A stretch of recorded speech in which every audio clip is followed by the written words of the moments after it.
Sudah, mari kita melanjutkan pembahasan dari khotbah di bukit. Kita membaca pasal yang ke-6. We will continue our discussion on the Sermons on the Mount on chapter 6. Ini dari trilogi, ini adalah yang kedua, yaitu tentang berdoa.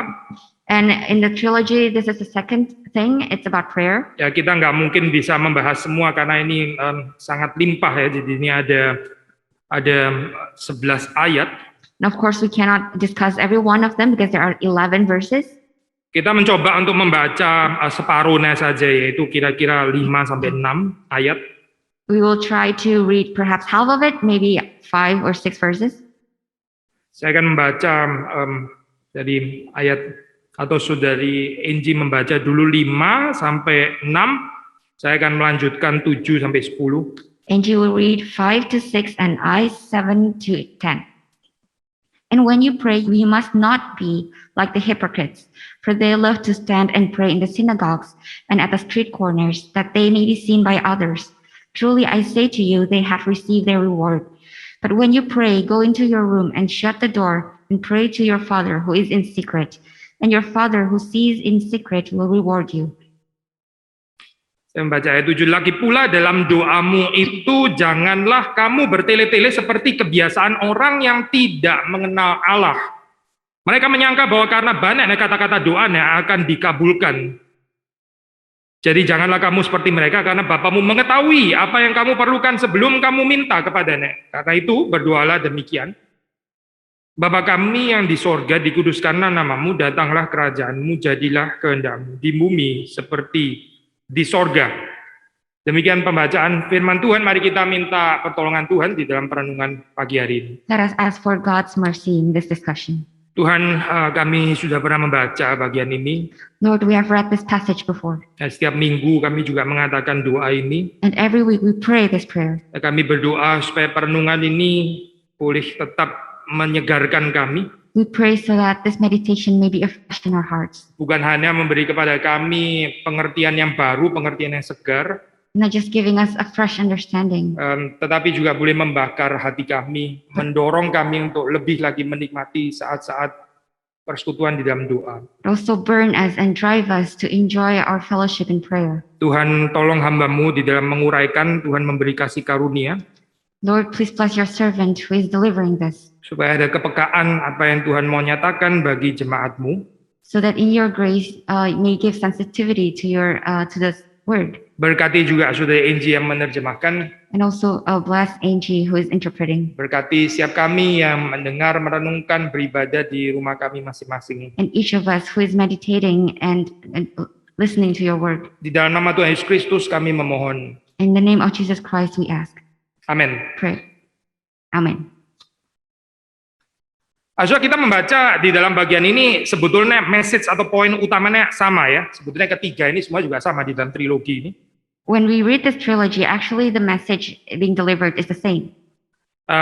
Yaitu against hypocrisy, melawan kemunafikan, dan ya di sini konteksnya memang tentang doa kali ini ya. Which is about hypocrisy and it is about prayer. Saudara mungkin bertanya kenapa ya bisa ini ya, bisa ada konteks seperti ini. And we may ask, how come there's a context such as this? Saudara, di dalam zaman dulu ya, orang berdoa itu terdengar gitu. Orang itu bukan berdoa di dalam hati ya, seperti di dalam zaman kita sekarang. At that time when people pray, they open up their voices and not inside our hearts the way we do it today. Nah, bukan cuma itu, saudara, bahkan ini ya, untuk kita seperti kayak membaca, saudara, kalau membaca itu by default saudara membaca itu silent kali ya. And maybe we also read our prayers and by default reading a prayer is silent. Bukan reading a prayer, membaca buku gitu ya. Kalau kita membaca koran kan kita diam ya, maksudnya nggak audibly gitu loh. What I meant was when we read a newspaper or such a book, we read inside our hearts and not aloud. Saya pernah membaca, salah satu yang memulai membaca di dalam hati itu adalah Agustinus itu. Jadi sebelumnya sepertinya orang memang lebih biasa membaca dengan buka suara. One of the people who started reading inside their hearts was Augustinus, because at that time it was not common to read aloud, to read inside their hearts. Ya, zaman seperti ya berubah ya. It's as if the age has shifted. Sama ya, tentang berdoa ya. Orang pada zaman dulu saya itu kebanyakan berdoa, ya berdoa meskipun sendiri pun juga itu terdengar gitu. The same as it was back then, when people prayed, they were heard by other people. Sehingga ya saudara bisa melihat mengapa ini begitu rentan terhadap kemunafikan. Ya. And so you may understand how this is so prone to hypocrisy. Saudara membaca dalam bagian ini, Yesus juga bukan mengajarkan gini loh, daripada berdoa audibly, mendingan lu berdoa dalam hati, jadi nggak terlalu ketahuan gitu ya. Misalnya apalah sambil kerjain yang lain sambil berdoa gitu ya, komat kami sedikit atau apa gitu. Oh tapi tidak, memang bukan itu, karena kebiasaannya bukan tidak audibly. We might think that Jesus was teaching us to pray inside our hearts and not audibly while we were doing some other things, but this is not it, because that's not the common practice back then. Tapi di sini kemudian Tuhan Yesus mengatakan yaitu supaya mereka yang berdoa itu masuk ke dalam kamar, menutup pintu dan berdoa ya kepada Bapa yang ada di tempat tersembunyi. Ayat yang ke-6. But here Jesus in verse 6 was teaching that when you pray, go into your room and shut the door and pray to your Father who is in secret. Maksudnya ya di dalam kamar yang tertutup itu ya waktu orang berdoa audibly pun ya nggak ada yang mendengar gitu. It's as if it's saying that even if you pray audibly inside your room, nobody would hear you. Allah itu Maha Tahu. God is all-knowing. Dia mengetahui apa yang kita perlukan seperti dikatakan dalam ayat ke-8. He knows the things that we need as it is written on verse 8. Dia sendiri ada di tempat yang tersembunyi. Dia tidak kelihatan. He himself is invisible and is in the most secret places. Nah ini create certain contrast ya saya dengan ya orang-orang munafik yang suka berdoa dan supaya terlihat atau ya kalau bisa tidak tersembunyi.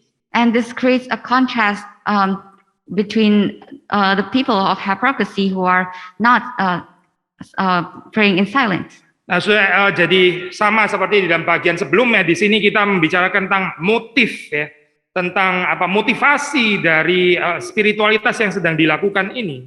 And here, as the previous passage did, is talking about the motive, our motive. Nah, kita waktu membaca di dalam bagian ini, di dalam bagian yang kedua, di situ dikatakan supaya kita tidak bertele-tele seperti kebiasaan orang yang tidak mengenal Allah. And it is written in the second part that we should not heap up empty phrases as the Gentiles do. Di dalam bagian sebelumnya, yaitu 5-6, itu message-nya sekali lagi sama, yaitu bicara tentang penekanan ketersembunyian ini ya, ketersembunyian dari doa kita. And verses 5 and 6 are also talking about the same message about the hiddenness of our prayer. Tentu saja kita bisa memperlebar prinsip ini dalam arti bahwa ya kita seharusnya waktu mendoakan, waktu kita berdoa syafaat itu ya, bukan berdoa syafaat waktu orang lain mengetahui kita sedang berdoa syafaat. Di dalam kesendirian kita juga mendoakan orang-orang lain. And it can be understood when we pray an intercessory prayer for others. Other people might know what we are praying for them, but in another way, we also pray for them in silence. Ada keindahan saya waktu kita menjalankan spiritualitas kita itu di dalam ketersembunyian. There is a beauty in conducting our spirituality in hiddenness. Karena di dalam keadaan seperti itu kita nggak mungkin mengharapkan reward daripada atau balasan dari manusia. Because in this kind of a situation, we do not expect any reward mankind. Kita melakukannya dengan sikap yang berintegritas di hadapan Tuhan yang Maha Tahu. We do this in integrity before the God who is omniscient. Dan Tuhan yang Maha Tahu juga dia itu mengetahui kebutuhan kita. And an omniscient, all-knowing God also knows all our needs. Doa itu bukan hanya tentang apa yang kita ucapkan. Prayer is not just the things that we say. Tapi doa itu juga adalah merupakan respons pengenalan kita akan Allah yang seperti apa atau tertentu. But it also acts as a response towards to us of our knowledge of God. Orang yang mengenal Allah secara tertentu seperti demikian akan berbeda dengan orang yang mengenal Allah secara yang lain. People who pray and that person knows God well will pray differently than those people who don't know God. Ada orang yang di sini berdoanya itu bertele-tele ya. So, ini terjemahan bahasa Indonesia ini juga bisa agak sedikit misleading ya kalau pakai istilah bertele-tele seperti hanya sekedar apa ini ya, bertele-tele not bad juga sih sebenarnya terjemahan itu ya. Maksudnya gini saya, bukan sekedar repetitif gitu ya, tapi bertele-tele. Sudah tahu istilah bertele-tele kan ya, bukan masalah sekedar repetitif, tapi memang ya ini kayaknya extent of cerewet atau ulang-ulang yang nggak perlu atau gimana gitu ya. And it says here, do not heap up empty phrases. And in the Indonesian translation, it is said as a blabber kind of. It's not merely a repetition, but it's also an empty repetition. Ya, ini kalau di dalam bahasa apa ini bahasa Inggris memang pakai istilah heap up empty phrases, ya, heap up empty phrases, frase-frase kosong yang nggak terlalu ada artinya. In English, it is translated as heap up empty phrases, phrases that do not have any meanings. Saudara, betul memang ya, waktu di dalam zaman lalu itu ya, ada orangnya itu yang memulai doanya itu dengan frase-frase yang nggak ada artinya, jadi dimulai dengan certain babbling gitu ya, jadi nggak tahu lah, apalah, mungkin ya kalau zaman sekarang saya terjemahkan bisa, pokoknya ngomong-ngomong gitu dulu yang nggak ada artinya gitu ya, seperti kayak berusaha untuk membangunkan Tuhan.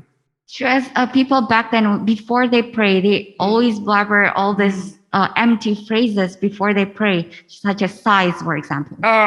Kenapa ini seperti orang yang tidak mengenal Allah atau seperti gental, saya dikatakan di sini seperti orang kafir? And why is this conduct written as the Gentiles do? Karena orang yang tidak mengenal Allah itu saya, gambaran mereka tentang Allah mereka, tentang dewa mereka, itu adalah ya memang begitu, dewa yang harus digoyang-goyang begitu ya. Ini yang kayaknya kalau nggak digoyang-goyang dia nggak mau mendengarkan saya. Because people back then and Gentiles, people who do not know God, they think that God needs to be awakened by all the sighs. Jadi Allah yang mereka percaya itu seperti kayak sangat reluctant gitu ya, reluctant ya. Saudara bisa mendapatkan ini di dalam cerita par excellence, di dalam cerita Elia melawan apa itu nabi-nabi Baal itu kan ya. So the gods who they know are actually quite reluctant, and you can see this in the story of Elijah when they're fighting the Baal. Yang berbeda di situ bukan cuma bagaimana Elia berdoa versus doa nabi-nabi Baal. What's to compare here is not between the prayer of Elijah and the prophets of Baal. Tapi yang sangat berbeda yaitu adalah pengenalan Elia akan Yahweh Allah Israel dengan pengenalan nabi-nabi Baal itu akan Allah atau dewa mereka, yaitu dewa Baal, itu sangat berbeda. But perhaps what we can compare is between the knowledge of Elijah towards Yahweh and the knowledge of the prophets of the Baal towards their gods. Elia itu berdoa dengan percaya bahwa Yahweh itu adalah Allah yang mengetahui kebutuhan Israel. When Elijah prayed to Yahweh, he knew that Yahweh was all-knowing God and know all his needs. Tapi saudara membaca cerita daripada nabi-nabi Baal itu ya, yang sampai berteriak-teriak bahkan melukai diri mereka, ya inilah gambaran Allah yang mereka percaya. And when you read the stories of the prayer of these prophets of Baal, they hurt themselves, and this is the image of their knowledge. Ya, karena Tuhan mereka itu, ya itu mesti digerak-gerakkan gitu ya, mesti dimulai dengan kalimat-kalimat babbling gitu ya, supaya ya bangun. Because their gods need to be awakened by shaking and this babbling so that he is awake. Ya, sudah membaca sampai itu ya, Elia sendiri itu apa ini ya, ngeledek gitu, itu di dalam bahasa aslinya sebetulnya ada kalimat, mungkin Allahmu itu sedang ke WC kali, mungkin dia sedang berak kali ya, jadi kamu teriak lebih keras lagi atau bagaimana? And we also heard of the story of Elijah mocking these prophets of Baal, and in the original translation can also be translated as, "Oh, maybe your God is taking a dump in the toilet or something." Ya, bukan original translation ya. Translation is not original, and original is not original language saya. Oke, balik lagi ya saya. Jadi di sini saya sudah bisa melihat kebiasaan orang yang tidak mengenal Allah. Ya ini dengan pengenalan Allah yang seperti itu ya, yang mirip seperti pengenalan nabi-nabi Baal, mereka akan berdoa itu bertele-tele. Now you can see that the people who do not know God, when they will pray in empty phrases. Jadi mereka ini lebih menekankan ya jumlah kata-kata daripada bagaimana mereka itu berdoa dengan sikap yang benar atau terutama dengan pengenalan Allah yang benar. And so when they pray, they will pay attention more towards the numbers of the words that they utter instead of the knowledge of their God. Dan tentu saja bagian ini bukan merupakan satu teguran terhadap orang yang berdoa itu mengulangi gitu. Karena kalau kita membaca Yesus di Taman Getsemani, dia juga pernah berdoa dan mengulangi kan ya. Dikatakan dia berdoa yang itu lagi gitu. And this is not a rebuke towards people who, when they pray, they repeat the same words over and over again. Because Jesus, when he prayed in the Garden of Gethsemane, he also repeated some words again. Ya, orang yang berdoa berkali-kali itu justru bisa menyatakan ketekunan di dalam doa, nggak harus bertele-tele. And perhaps people who pray in repetition may also show perseverance kind of, and not heap up empty phrases. Jadi bagaimana kita membedakan persistence atau ketekunan di dalam doa dan doa yang bertele-tele? So how can we differentiate between persistence and heaping up empty phrases? Nah, sekali lagi ya, ujiannya adalah yaitu pertanyaannya bagaimana saudara dan saya mengenal Allah. And the test is this, whether you really know your God. Kalau kita menggambarkan Allah itu seperti Allah yang kayaknya nggak terlalu dengar kita, nggak terlalu tahu sehingga kita mesti kasih list panjang sekali gitu ya, di dalam doa satu kayak daftar belanjaan gitu. If we think that our God is not all-knowing, that we will list down like a grocery items that we want to deliver. Bukan berarti nggak boleh detail. Sekali lagi, poinnya bukan di situ gitu. Tapi apa sih yang kita percaya tentang Allah itu sebetulnya? The point is not so that you cannot pray in detail. That's not the point, but in our knowledge of God. Ada satu penulis spiritual, penulis tentang doa ya, mengatakan kalimat yang sampai sekarang masih sangat menghibur saya. There's a spiritual author who wrote about prayer and it consoled me very much. Ya, dia mengatakan seperti ini, Allah itu ya waktu kita berdoa, sebelum kita berdoa, Allah itu lebih tertarik. Dia lebih tertarik untuk memberkati kita. Dia lebih tertarik untuk ya menjadikan kehendaknya itu terjadi dalam kehidupan kita lebih daripada kita mengetahui kehendaknya dan melakukan kehendaknya, atau lebih daripada kita rindu untuk menerima berkatnya. Allah lebih rindu. And he wrote that even before we pray, God's desire to bless us and to make known of his will to us is more than us desiring to know his will. Alangkah membebaskan ya, mengenal Allah yang seperti ini. Allah yang sudah siap memberkati sebelum kita ingin diberkati. And it's very liberating to know that we know a God who wished to bless us even before we ask for his will. Allah yang lebih mengetahui apa yang kita perlukan lebih daripada kita sendiri mengetahui keperluan kita. A God who knows our needs more than we know our own. Dan Allah yang lebih tertarik untuk mencukupi keperluan kita lebih daripada ketertarikan, kerinduan, keinginan kita supaya keperluan kita itu dicukupkan. And a God whose desire is to bless us is more than our desire to receive his blessing. Jadi apa sih ini saya doa di dalam bagian ini, itu di dalam ayat ke-7 sampai dengan ayat ke-8 ini tidak lain bicara tentang pentingnya relasi percaya ya. Relasi ini adalah relasi cinta dan relasi percaya. And what's being talked about in verses 7 until 8 is actually the relationship of trust and love. Ya, relasi tidak percaya itu relasi curiga ya. Curiga dan relasi itu rather oksimoron ya sebenarnya. Curiga bukan relasi dan relasi bukan curiga gitu kan. Tapi kalau boleh pakai tetap istilah ini ya. Relasi curiga tanda kutip ya. Ini nggak menolong saya di dalam doa kita.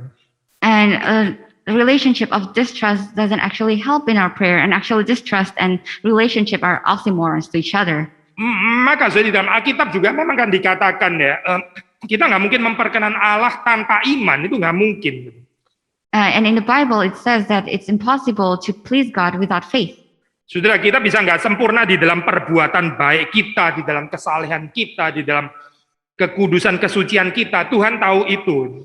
We might be imperfect in our good doings, in our piety. Ya, tapi kalau kita datang kepada Tuhan, tapi kita mencurigai Dia, ya ini again ngapain datang gitu ya istilahnya.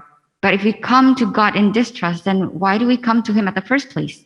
Ada orang pergi ke dokter, setiap kali dia pergi ke dokternya selalu dicurigai gitu. Ya, orang kalau nggak bisa percaya sama dokter tentu, ya sudah jangan ke dokter itulah, cari dokter lain atau Nggak tahu mau cari jadi dokter untuk dirinya sendiri atau bagaimana ya. There's a person who often comes to the doctor, but every time he comes to the doctor, he is distrusting the doctor. So why do you come to the doctor? Ya ada orang setelah ke dokter terus kemudian bilang, dokter ini kayaknya salah ya, menurut saya kurang pintar, harusnya digini-gini loh. Ngapain lagi?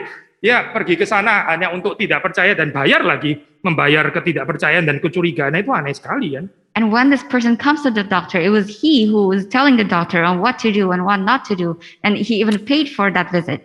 Sama saya, waktu kita datang kepada Tuhan di dalam doa, kita membutuhkan ini absolut minimum ini adalah iman. Iman percaya bahwa Tuhan itu mengetahui apa yang kita perlukan sebelum kita meminta kepadanya.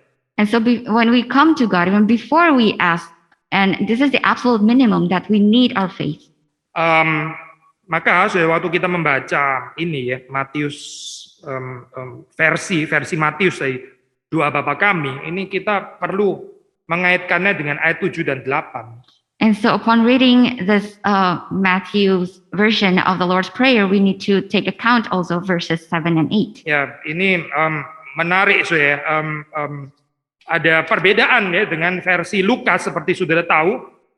It's interesting that it has some differences to the Luke's version. Ya, memang bukan hanya di dalam wordingnya, wordingnya memang ada slight difference gitu ya, yang typically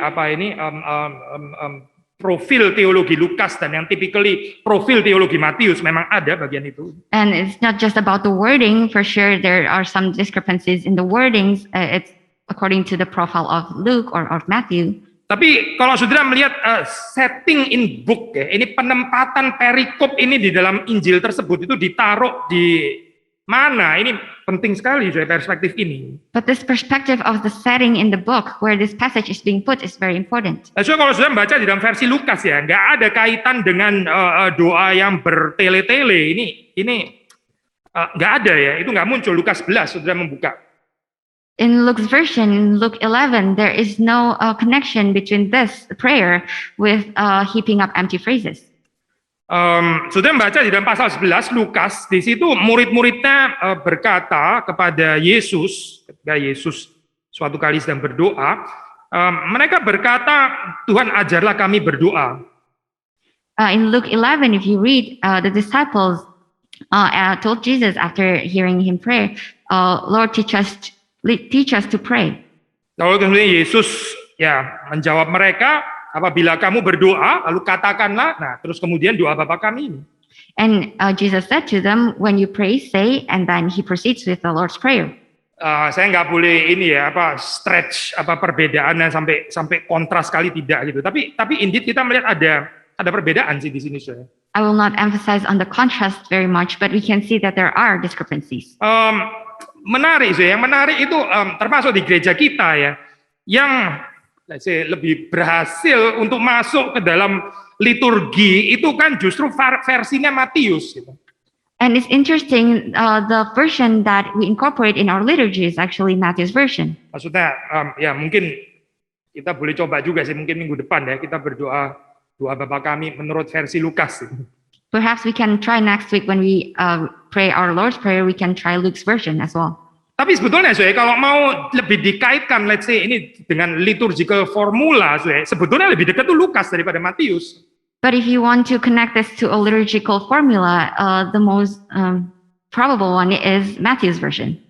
Luke's version. Ya, karena Lukas itu kan konteksnya murid-murid minta diajarin berdoa, lalu Yesus menjawab ini loh doa itu seperti ini. Ya ini lebih cocok kalau mau dijadikan formula di liturgi ya. Because the disciples were asking Jesus to teach them on how to pray, and this is very much connected to our liturgical formula. Ya tentu saja nggak salah sih, saudara mendoakan versi Matius di dalam liturgi juga nggak salah sih pasti. But of course, for sure, it's not wrong to pray Matthew's version during a liturgy. Tapi yang kita mau katakan adalah kita ini seringkali lupa, kita seringkali lupa bahwa ini doa Bapa kami menurut versi Matius ini harus dikaitkan pembacaannya, dikontraskan dengan doa empty phrases bertele-tele, doa kebiasaan orang yang tidak mengenal Allah itu. But sometimes we forget that we have to read the Lord's Prayer in Matthew's version in light of this heaping up empty phrases.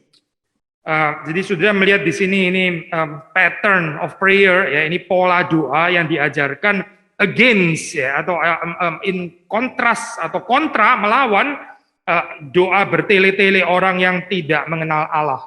And you know that this conduct, this pattern of prayer is against those of the Gentiles. So kita bisa melihat bagian ini ya, ini pertama kan sapaan ini ya, kalimat address Bapa kami yang di sorga, itu ini kalimat pembukaannya gitu. At the first opening sentence we read, Our Father in heaven. This is an Lalu kemudian teruskan. Lalu kemudian disambung dengan ini ya, tiga apa ya ini istilahnya ya, klausula atau apapun ya, kalimat tentang Allah ya. Yang pertama tentang kekudusannya, kerajaannya, kehendaknya. And it is preceded by 3 points about God, His holiness, His kingdom, and His will. Sudah apa kaitannya pengertian ini ya? Pengenalan akan Allah yang seperti ini ya, dikontraskan dengan orang yang tidak mengenal Allah. And what's the essence of this knowledge, this kind of a knowledge of God, as to connect it with the Gentiles who do not know God? Yaitu bahwa kita ya yang mengenal Allah, ini kita itu seharusnya concern ya, concern kita itu adalah tentang kekudusan nama Tuhan ya, tentang kerajaannya dan kehendaknya. That is our concerns as people who know God are to be concerned to His holiness, His kingdom, and His will. Baru setelah ini kita membicarakan tentang kebutuhan atau keperluan kita. It is then we can finally talk about our needs. Sekali lagi ya, saudara jelaskan kaitannya dengan ayat yang ke-8 ya, kalau saya baca. Jangan kamu seperti mereka karena Bapamu mengetahui apa yang kamu perlukan sebelum kamu minta kepadanya. And if I may connect this to verse 8, do not be like them, for your Father knows what you need before you ask Him. Apa tandanya bahwa kita mengetahui, kalau kita ini mengenal bahwa Bapa mengetahui apa yang saya perlukan, apa yang kita perlukan, apa tandanya? What is the sign that we know that God knows what we need? Tandanya yaitu kita bisa berdoa ya, dengan concern utama itu adalah kekudusan nama Tuhan ya, datangnya kerajaannya dan terjadinya kehendaknya.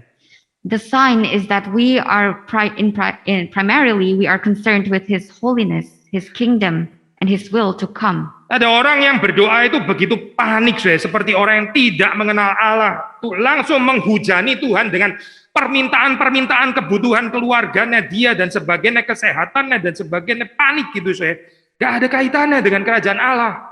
There are people who when they open in prayer, they are so panicked to list down all their needs about their families, about their needs. Sudah, saya ambil contoh satu saja ya. Kita berdoa minta kesehatan, bukan nggak boleh, boleh. Kita juga mau kesehatan, pastilah ya. Siapa yang mau berdoa untuk kesakitan ya? Pasti kita berdoa lebih untuk dapat kesehatan, betul. Let me take an example. When we pray for our well-being, it's not wrong to pray for our well-being because nobody asks for illnesses. Tapi terus kemudian, pernahkah saudara bertanya, terus lalu kalau saudara sehat, lalu apa? But have you asked the questions, once you are well, what do you do with your well-being? Saudara minta umur panjang, fine, boleh juga minta umur panjang. Tapi terus kalau umur panjang, terus lalu apa? Dengan umur panjang itu saudara mau apa? You ask for a long life, then do you ask the question, what do you do in your long life? Kalau kita cuma sekedar mau dapat umur panjang, kita cuma mau sekedar dapat lebih sehat, ya nggak terbebas daripada virus dan sebagainya, ya itu nggak ada perspektif kerajaan Allah ya sudah di sana. If we ask for us our life to be long and for our well-being without the perspective of the kingdom, then what is it for? Lain, kalau saudara mengaitkan itu entah kesehatan atau di dalam keadaan yang tidak sehat, saudara minta kepada Tuhan supaya saudara bisa lebih mempermuliakan nama Tuhan, supaya saudara bisa lebih bersaksi dengan efektif di dalam anugerah Tuhan, dan kita ada perspektif kerajaan di sini. If you are ill, for instance, and you pray to God for your well-being so that you may glorify God and be blessings and be witnesses to others, then there is a perspective of the kingdom of God. Saudara, sekali lagi ya, ada orang yang di dalam pergumulan doanya itu seperti orang yang tidak mengenal Allah. There are people who when they pray as if they do not know God. Gak ada concern tentang kekudusan nama Tuhan, tentang kerajaannya, tentang terjadinya kehendak Tuhan. Itu bukan concern utama, itu bukan fokus utama dari doanya, bukan. There are people who do not pay attention to God's holy kingdom and his manifestation of his will as the primary point in their prayer. Ya itulah saya yang dikatakan di sini oleh Matius, orang yang doanya itu bertele-tele, yaitu. And this is what Matthew meant by heaping up empty phrases when one prays. Seperti kayak seolah Tuhan itu nggak mengetahui apa yang dia perlukan. As if God doesn't know the things that they need, we need. Doa yang seperti ini betul-betul lelah ya, sangat lelah berdoa seperti ini. Bahkan mungkin bisa mengecewakan. A prayer such as this is very wearisome and sometimes disappointing. Ya karena kita membangunnya bukan berdasarkan iman kepada Tuhan, tapi berdasarkan kecurigaan, ketidakpercayaan sebetulnya. Because we don't build this upon the foundation of faith, but upon the foundation of distrust. Tapi saya membaca dalam bagian ini, orang yang mengenal Allah itu bukanlah demikian seharusnya waktu dia berdoa. But a person who knows God should not pray like this. Maka sudah membaca itu ya, ayat 9 itu dimulai dengan kalimat karena itu, ya karena itu, istilah karena itu penting saya. Berarti ini mengaitkan ayat 78 dengan 9 dan seterusnya. In verse 9 we read, pray then like this, and this then is very important, it's asking us to connect it back to the previous verses. Itu apa maksudnya di sini? Karena itunya itu apa maksudnya? Then like this, what does like this mean? Ya itu maksudnya karena kamu bukan orang yang tidak mengenal Allah ya. Karena kamu bukan orang yang tidak mengetahui bahwa Bapamu itu mengetahui apa yang kamu perlukan. Itu artinya itu. That this means that you are not a person who do not know God, so do not pray like one. Maka kita seharusnya berdoa ya demikian seperti yang diajarkan oleh Tuhan Yesus. And so pray then like this, the one that Jesus has taught us. Soalnya kalau kita melihat di dalam bahasa aslinya ya klausula 3 yang pertama itu ya, dikuduskanlah namamu, datanglah kerajaanmu, jadilah kehendakmu, itu di dalam bentuk imperatif orang ketiga. If you read the original language, the first part of that third clause is written in third person. Ya, ini agak susah ya bagi kita mungkin apa sih artinya bentuk imperatif orang ketiga. Kita yang lebih common untuk kita kan bentuk imperatif orang kedua gitu ya. And it might be difficult for us to understand this imperative third person. It's easy for us to understand, however, the imperative second person. Ya, misalnya yang ini ya, berikanlah kami pada hari ini makanan kami. Ini kan imperatif orang yang kedua ya, maksudnya give us gitu ya. Siapa yang dituju ya, orang kedua engkau ya, maksudnya engkau berikanlah kepadaku gitu ya. Jadi berikanlah, kita berbicara kepada engkau atau orang kedua di situ kan ya. For example, give us this day, and we are addressing this to the second person, you giving us. Tapi di sini nih istilahnya pakai imperatif orang ketiga di sini ya. Dikuduskanlah namamu, seperti di dalam terjemahan bahasa Indonesia, terjemahan bahasa Inggris ya, sama ya di dalam hal ini ya, bukan direct seperti kayak second person imperative kan. Yet this is not written in second person imperative. This is written in third person imperative. Hallowed be your name. Apa sih ini artinya saya pembedaan seperti ini? And how come this discrepancy matters? Jadi ada nuansa doksologi di sini. Ada nuansa doksologi. Ini adalah satu sembah sujud gitu. Waktu mengatakan kalimat dikuduskanlah namamu. There's a nuance of doxology, of reference, of worshiping when it says, hallowed be your name. Ya, seperti ada ini ya, di dalam zaman Yesus itu ada kadis, doa doksologi kadis ya, di dalam bahasa Aramaik. Itu kalau diterjemahkan di dalam bahasa Inggris bunyinya itu dimulai dengan kalimat seperti ini ya. During Jesus' era, there was a doxological prayer called Kaddish, and it was in Aramaic, and it goes like this. Exalted and hallowed be His great name. Ditinggikanlah dan dikuduskanlah ya namanya yang besar itu. Jadi ini juga di dalam third person imperatif ya, sama gitu dalam. Jadi ini adalah doa yang ada nuansa doksologi, kalimat terakhir aja ya. And it says, exalted and hallowed be thy high name, and there's a nuance of doxology, and this is also in third person imperative.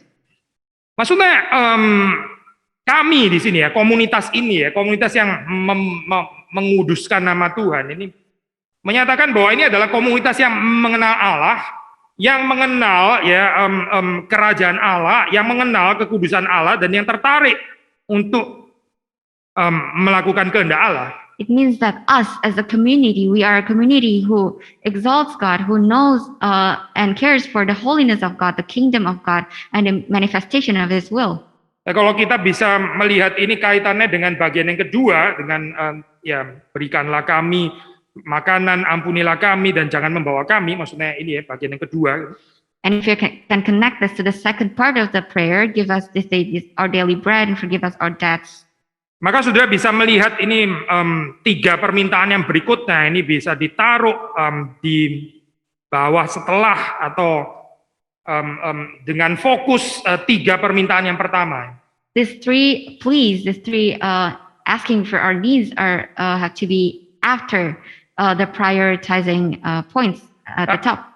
Sekali lagi tadi kita mengatakan ada kaitan doa ini dengan Kaddish doxological prayer itu tadi ya, yang kita bisa ya membacanya di dalam berbagai komentari. Earlier we said that we can connect this to Kaddish, a doxological prayer that we can read in the commentaries. Saya baca secara keseluruhan saja dalam bahasa Inggris, jadi sudah NG nggak perlu menerjemahkan. Exalted and hallowed be His great name in the world which He created according to His will. May He let His kingdom rule in your lifetime and in your days and in the lifetime of the whole house of Israel, speedily and soon. Praise be His great name from eternity to eternity, and to this say Amen. Jadi ada beberapa hal yang kita bisa lihat ya kemiripannya dengan doa dari Yesus Kristus di sini. So there are things that we can compare this that are similar to the prayer that Jesus taught us. Ya, di sini ada istilah yang sama ya, dikuduskanlah namamu, ini dekat sekali dengan apa, dikuduskanlah namanya yang besar itu. And there is a term, hallowed be thy name. It's similar to exalted and hallowed be thy high name. Lalu di sini bicara tentang jadilah kehendakmu di dalam doa Kaddish itu ya, dunia ini ya biarlah nama Tuhan itu dikuduskan di dunia ini yang diciptakan menurut kehendaknya. Jadi ada istilah kehendak Allah juga di sini. And in the Kaddish prayer, it's also mentioned, "Thy will be done on this created earth as it is as your will." Lalu datanglah kerajaanmu. Ini dekat sekali dengan may He let His kingdom rule. And may He let His kingdom rule is similar to your kingdom come. Dan ya, secara keseluruhan kita bisa melihat ini doa doksologis, tapi juga satu doa yang menyatakan pengharapan eskatologis. As a totality, we see that this is a doxological prayer, but we can also see this as an eschatological prayer. Bedanya apa sih? What's the difference? Ya, bedanya kita bisa membicarakan ini ya, tentu saja yang langsung di dalam konteks kita. Saudara bisa melihat ini ada ini kan list keperluan-keperluan di sini kan ya. Makanan kita supaya dosa kita diampuni, supaya kita jangan dibawa ke dalam pencobaan, ini ada di sini. In our context, we see that we can find here giving us our daily bread and forgiving us our debts and leading us not into temptation. Jadi betul seperti dikatakan dalam ayat 8, memang bukan nggak ada tempat ya doa untuk apa yang kita perlukan, ada tempatnya. So it is true what is being said in verse 8. There is a place for our pleas and needs in our prayer. Tapi sekali lagi ini comes only after ya, hanya setelah tiga permintaan yang pertama itu. But this only comes after the three pleas at the top. Ya, mungkin juga beda yang lain yang sangat jelas dengan Kaddish prayer ini adalah kalimat address yang pertama ini ya. Bapa kami yang di sorga, ini enggak ada di dalam doa Kaddish. There's another discrepancy between the Kaddish prayer and the Lord's prayer. That is the way we address God in the first place. Our Father in heaven.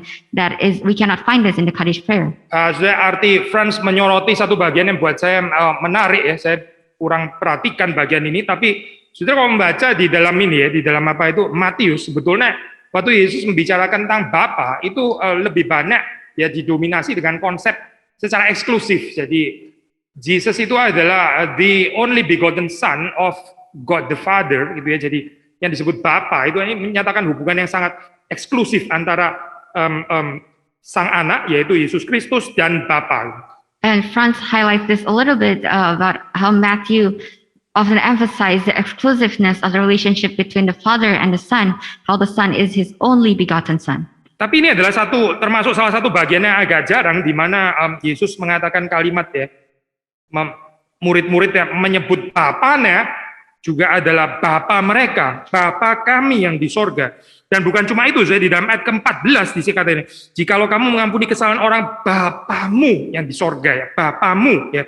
Yesus lebih banyak mengatakan Bapakku sebetulnya gitu ya. Tapi di sini dikatakan Bapamu. And this is a very rare moment when Jesus was teaching our Father in heaven and not just my Father. And you can also read in verse 14 when it says, if you forgive others their trespasses, your heavenly Father will also forgive you. And this is very rare for Jesus to say your instead of mine. Poin yang kita mau katakan adalah ini betul-betul sama sekali not to be taken for granted ya ini ya ya kita cenderung ini ya sudah biasa kita tahu lah ya Allah itu Bapa kita ya, kita memanggil dia ya Bapa ya Allah ya Bapa gitu ya ya Aba ya Bapa. Tapi again di dalam konteks profil Matius ini sebetulnya murid-murid boleh menyebut Allah sebagai Bapa itu rather jarang. And the point is so that we do not take this for granted because we are so commonly addressing our Father as our Father, but actually it's such a grace and it's very rare for Matthew to write our Father. Maksudnya kalau kita boleh menafsir ya berarti ini dalam konteks doa ini ya, kalau boleh menyebut Bapa gitu ya, Bapa kami yang di sorga dan Bapamu yang di sorga akan mengampuni. Ini berarti menyatakan again relation of trust yang sangat intim ya. Saya refer ke ayat 78 lagi ya. Bukan curiga, tapi relation of trust yang sangat intim sampai boleh menyebut itu Bapa. Interpreting this in a prayer context, we can understand this as a very intimate relationship that we may call our God, our Father in our prayer, just like the relationship of trust that we read in verses 7 and 8. Saudara, tadi kita mengatakan bahwa di dalam doa kadis itu tadi ya, di dalam doa kadis itu kan ya sangat eskatologis gitu kan ya, termasuk ada kalimat ini kan apa itu may he let his kingdom rule gitu, terus kemudian in the lifetime of the whole of Israel speedily and soon ya, jadi ini sesuatu yang dinantikan. And in the Kaddish prayer we read earlier, there's a eschatological aspect to it as well. Your kingdom rule in Israel and this life speedily and soon. Nah, tentu sudah di sini juga ada aspek kebeluman. Waktu kita membaca dari ayat ke-10, datanglah kerajaanmu. Ya. Waktu dikatakan datanglah kerajaanmu, pasti ini juga menyatakan aspek kebeluman kan di dalam hal ini ya. Minta supaya kerajaan itu datang gitu. And we can also read there's an aspect of not yet when we read the verse 10 when it says your kingdom come. Tapi kita juga tahu di dalam konteks Matius dan bukan hanya Matius tapi juga Injil yang lain yaitu bahwa kedatangan Yesus itu sudah mengumumkan kedatangan kerajaan Allah. And yet we also read throughout the Gospel of Matthew that it has been announced the coming of his kingdom. Kerajaan Allah ada di antara kamu ya. His kingdom may be upon you. Yesus memulai ini pemberitaannya dan termasuk juga Yohanes Pembaptis kaitan antara pertobatan dengan kerajaan Allah yang sudah dekat. And the story of John the Baptist we read the connection between repentance and the coming of his kingdom. Ya, bedanya dengan kadis prayer itu sementara kadis itu menanti perhaps not in the near future tapi masih jauh gitu ya, eschatological prayer. Tapi di dalam doa Bapa kami, ya, waktu dikatakan datanglah kerajaanmu, ya bukan cuma ada aspek not yet, tapi kita tahu juga ada aspek already. And if we would like to compare Kaddish prayer and the Lord's Prayer, Kaddish prayer is eschatological not in the near future, but in the Lord's Prayer, kingdom come, there is an aspect of already as well. Nah, so ada relevansi dengan situasi para murid pada saat itu dan bukan cuma penantian eskatologis yang in the not so near future, di dalam future yang jauh, bukan gitu, tapi juga pada saat itu juga. So there was a connection between the situation of the disciples at that particular moment and not just in a Catholical manner, sometime not in the near future. So, tema atau topik kerajaan Allah ini penting sekali ya, kerajaan Allah, kerajaan sorga untuk Matius. The topic of the kingdom of heaven, kingdom of God is very important to Matthew. Matius sampai punya diskursus sendiri ya di dalam Injilnya, khusus diskursus tentang parable of the kingdom. Jadi ini diskursus khusus ya, ada 5 diskursus di dalam Matius. Salah satunya adalah diskursus ini kumpulan koleksi perumpamaan-perumpamaan tentang kerajaan Allah atau kerajaan sorga. So much so that Matthew has a set of discourses, several discourses about the parable of the kingdom. Kerajaan Allah itu narasi-narasinya apa saja sih yang dinyatakan di dalam Alkitab ya?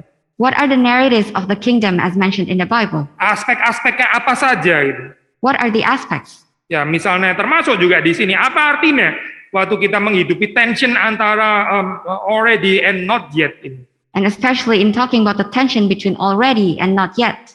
Tapi sekali lagi saya sudah melihat di dalam bagian ini ya memang ada tension ini juga, tension di dalam kebeluman ya, karena itu kita meminta datanglah kerajaanmu, tapi juga ada kesudahan, yaitu seperti sudah diumumkan di dalam pelayanan Yesus Kristus bahwa dia menyatakan sudah datangnya kerajaan Allah. And upon reading this, we see that there is an aspect of not yet, and that's why we are praying for His kingdom to come. And yet there's also an aspect of already upon seeing Jesus' ministry about the kingdom of God coming. Sudah seperti juga sudah sering sekali dibahas ya di sini ya, menyatakan ini doa Bapa kami ini kan doa komunal. As commonly discussed, we know that the Lord's Prayer is a communal prayer. Seperti kalau kita mengaitkan dengan ayat 78 kayak agak ada kontradiksi gitu loh, bukan katanya disuruh ini ya, bukan 78 maaf. Maksud saya 5 dan 6 deh. 5, 6 katanya suruh berdoa sendiri, masuk di kamar, tutup pintu, berdoa kepada Bapa gitu ya. Berarti ini kan sendiri dong. It's as if there's a contradiction between this concept with verses 5 and 6 that say that we have to pray in secret. Sudah di dalam iman Kristen itu kita nggak melihat permukaan ya, kita melihat yang di dalam gitu. Spiritnya itu apa gitu, kita nggak melihat fenomena. In a Christian faith, though, we do not see what's superficial, we do not see the phenomena, but what's in the inside. Sudah dulu waktu saya masih kecil ya, saya ke gereja bukan GRII ya, gereja yang lain. When I was little, I did not come to this church. Dan di gereja saya itu saya waktu kecil ya, setiap hari itu ada persekutuan doa saya, jam 5 pagi, setiap hari saya. And at the church, every day, every single day at 5 a.m. there's a prayer meeting. Ya, buat kita orang Jakarta seperti kayak wow gitu. Buat gereja itu gereja saya yang waktu saya kecil itu nggak ada, ya biasa saja ya. Memang kayak begitu kan gereja ya, harusnya begitulah. Setiap jam 5 ada persekutuan doa ya, memang gitu tuh harusnya. And as people of Jakarta, we might be shocked at this schedule, but people at that church think that it is very common for a church to hold a prayer meeting at 5 a.m. every single day. Dan needless to say, yang datang ya pasti beberapa lah ya, nggak mungkin yang datang cuma satu pendetanya tok gitu ya. Ya pasti ada yang datang beberapa, maksudnya komunitas yang datang. And needless to say, there was a bunch of people who actually came, and not just the reverend, and it was a community. Tapi terus kemudian ada yang berdoa, ya berdoa apa saya? Dia berdoa untuk anaknya, dia berdoa untuk keluarganya, di doa komunitas itu. And there were people who prayed for their children, for their family in that community of prayer. Saya nggak mau mengatakan bahwa nggak ada kelebihan sama sekali ya di dalam gereja itu. Ya setidaknya kita bisa belajar, ini gereja yang ini loh, sungguh-sungguh loh di dalam doa. Setiap hari loh, ada persekutuan doa jam 5 pagi. And we can learn from this church that they have prayer meeting every single day at 5 a.m. in the morning for sure. Tapi again, seperti yang kita sudah katakan ya, komunitas, iya komunitas, fenomenanya komunitas, isi doanya urusan pribadi semua. But we should not take this as it's a community, it's a communal prayer, but the content of our prayer is all personal matters. Apa sih yang sudah kita mau katakan? What is being said here? Jadi ini bukan bicara tentang apakah kita ini sendiri di kamar atau doanya itu paling nggak ada 100 orang gitu ya. Bukan bicara fenomena itu. So it's not speaking of this phenomena of praying inside our own room or praying with 100 people. It's not that. Ada orang berdoa 100 orang atau mungkin lebih ya, tapi kalau sudah mendengarkan doa yang didoakan selalu doa untuk gerejanya sendiri. Dia nggak pernah berdoa untuk komunitas yang lain yang di luarnya bukan gerejanya. Nggak ada, saya. Doa itu nggak ada. Mereka call it doa syafaat namanya. There are people who pray along with other 100 people, but the content of their prayer has never prayed about other community, and they call it still an intercessory prayer. Community, iya community, phenomenally community, tapi doanya itu individual saya sebetulnya. Cuma tentang dia dan keluarganya dan gerejanya dan nggak ada yang lain, nggak ada kerajaan Allah di situ di dalam doa itu. The phenomena is a community because they're praying with a bunch of whole people, but the content of the prayer is not talking about the kingdom of God, not about community. It's just about their family, their church. Jadi jangan lihat fenomena saya. So do not look at the phenomena. Maksudnya yang kita mau katakan adalah tentu ada kemungkinan ya, dan seharusnya seperti itu. Orang yang berdoa seorang diri di tempat yang tersembunyi di kamarnya dan menutup pintunya, dia tetap bisa mengucapkan kalimat Bapa kami yang di sorga. So what we're trying to imply here is if it's possible for a person to pray alone in one's room and still say our Father who is in heaven. Sudah meskipun dia sendirian ya di kamar, tapi visinya itu adalah visi kerajaan Allah. Even though he is alone in his room, but his vision is the vision of the kingdom of God. Nah, so ini yang kita perlukan ya di dalam hal ini ya, bukan cuma sekedar fenomena doa bareng-bareng saja gitu, tapi berdoa dengan spirit komunal atau spirit individual. This is what we need here. It's not the phenomena of praying together as a community, but the essence whether we pray in individually or in a community. Sudah kita kembali lagi ya kepada bentuk daripada doa yang tadi kita mengatakan ini. We return back to the pattern of the prayer that we've talked about. Tadi kita mengatakan bahwa di sini ini pakai bentuk third person imperative ya. We said that the structure of this prayer is in third person imperative. Ya, ada satu penafsir saya yang coba untuk membuat ini mungkin supaya lebih mudah dimengerti ya, terus kemudian sedikit diganti dengan ya model second person imperative. There was an interpreter who changed this style into a second person imperative so that it's easily understood. Yaitu dia modifikasi dengan seperti ini ya, kira-kira kalau di dalam bahasa Inggris sebutnya set apart your holy name. Ya, jadi set apart.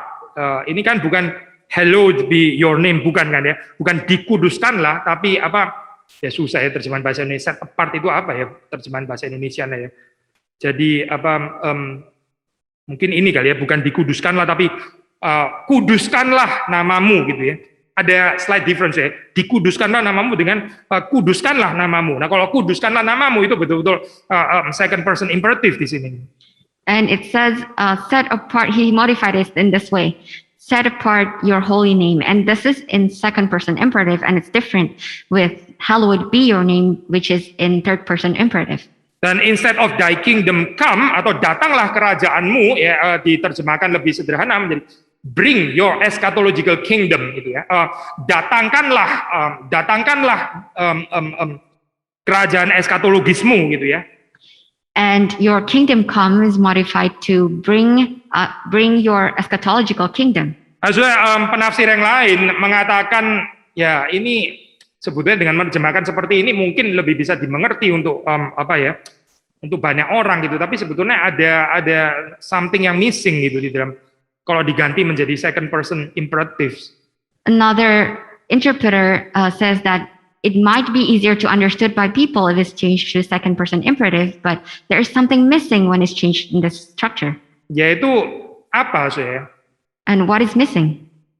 Kalau di dalam third person imperative form saya itu sebetulnya ada nuansa ya. Ini involving ya. Ini juga termasuk melibatkan respons manusia. In third person imperative, we also have the nuance of the involvement of mankind. Maksudnya begini saya, kalau kita misalnya ambil contoh ayat 12 ya. Ampunilah kami akan kesalahan kami. Ya jelas ini yang mengampuni, karena ini kan second person imperatif ya. Ampunilah kami akan kesalahan kami. Siapa yang mengampuni? Ya Tuhan dong. Masa saya bersama Tuhan mengampuni saya, kan doesn't make any sense kan. Ampunilah kami maksudnya ya Tuhan, dan terutama Tuhan saja yang kiranya mengampuni saya dan kesalahan saya, kan begitu ya, karena ini second person imperatif ya. Let's take verse 12 as an example. Verse 12 is already in second person imperative. It says, and forgive us our debts. And who is forgiving our debts? It's for sure, it's God primarily, and not just primarily, but it's only God, and not God and us together forgiving our own debts. Saya nggak mungkin berbagian atau bekerja sama dengan Tuhan di dalam mengampuni saya. Jadi saya dan Tuhan mengampuni saya. Itu nggak mungkin saya mengerti seperti itu ya, karena ini second person imperative kok. It's impossible for us to take part in this involvement of forgiving our debts, because this is in second person imperative. Tapi di dalam third person imperative saya tidak seperti ini. Waktu di sini dikatakan datanglah kerajaanmu ya. Ini kalau dimengerti di dalam nuansa third person imperative, berarti saya sendiri juga berbagian di dalam datangnya kerajaan Allah itu. But it's different when it says your will be done, which is in third person imperative. It means that I am also part of this making manifest of your kingdom be done. Waktu dikatakan jadilah kehendakmu, kita sendiri terlibat di dalam melakukan kehendak Allah. When it says your will be done, we are also involved in performing His will. Termasuk juga waktu dikatakan dikuduskanlah namamu, gitu ya. Tuhan akan menguduskan namanya, tapi kita juga diundang dalam satu kehidupan yang menguduskan nama Tuhan. And when it says hallowed be your name, we are too invited to hallow His name in our life. Jadi third person imperatif inilah tempat kalau kita mau bicara di dalam pengertian kedaulatan Tuhan ya, dari sisi Tuhan dia melakukannya. Tapi juga ada bagian kita, ada tanggung jawab kita yang kita juga diundang untuk berbagian di dalam cerita ini. And so in third person imperative, we see that there's the sovereignty of God, and yet also our partaking involvement in doing so. Sekali lagi kalau kita tadi balik ya kan, since kita bilang ini adalah fokusnya ada di sini ya, di tiga klausula yang pertama ini. We said earlier that our focus is in these three clauses on the top. Fakta bahwa kita sering nggak tertarik dengan tiga klausula pertama ini, kita lebih sering berdoa langsung ya, shortcut kepada keperluan kita. The fact that we do not care about these three first clauses and just skip right away to our needs. Ya mungkin juga ada salah satu penyebabnya adalah kita mau doa itu kalau bisa semuanya second imperative aja gitu. Di dalam doa ya kalau bisa Tuhan kamu semua yang kerja. Perhaps in our prayer we want all the tasks to be done by God in second person imperative. Kita menghindari doa yang setelah kita berdoa kita sendiri juga bertanggung jawab untuk berbagian di dalam apa yang kita doakan. Kita mungkin cenderung menghindari doa-doa yang seperti ini gitu. Kalau bisa Tuhan saja semua yang kasih, Tuhan yang memberikan, Tuhan yang kerja, dan toh saya adalah yang meminta kan. It's as if we're avoiding a prayer that requires us to do something, to partake in something, and not just God alone. Tapi sekali lagi tiga klausula yang pertama ini mengajarkan kepada kita bahwa di dalam doa yaitu ada bagian yang saudara dan saya bisa terlibat di dalamnya. And yet the first three clauses of this prayer is implying that there is something that we can partake in, that we can involve in our life in His will. Setidaknya itu bagian yang kita bisa renungkan pada hari ini ya, sampai pada ayat yang ke-10 dengan sedikit kaitan dengan 3 ayat berikutnya. At least the thing that we can meditate on, and it's connected also to the 3 verses later. Dan kita akan melanjutkan pembahasan ini di dalam minggu-minggu yang akan datang. And we will continue this discussion next week. Tuhan memberkati saudara-saudari sekalian. May God bless all of you. Kita masuk di dalam doa. Bolehkah minta saudari Angie untuk menutup di dalam doa? Let us pray. Our Heavenly Father, we are so thankful that we are reminded that you are such a great God, and yet you still heed and listen to our prayer. And what's more, you take us to partake and also involve in the manifestation of your will, Lord. Lord, please teach us to pray every single day, and especially as we are about to enter this yet another difficult week ahead of us. Lord, bless us and help us, give us strength and faith so that we may trust you. And we know that you know actually what we need. And despite what happens in our disappointments and fear and perhaps anger in this coming week, may we still come to you, Lord, because there is no one else that we can go to but you, Lord. And Lord, please help us show your path to us so that we may manifest your kingdom in our lives, in your people, and in this church, Lord, and other churches as well. In the name of Lord Jesus, we pray. Amen.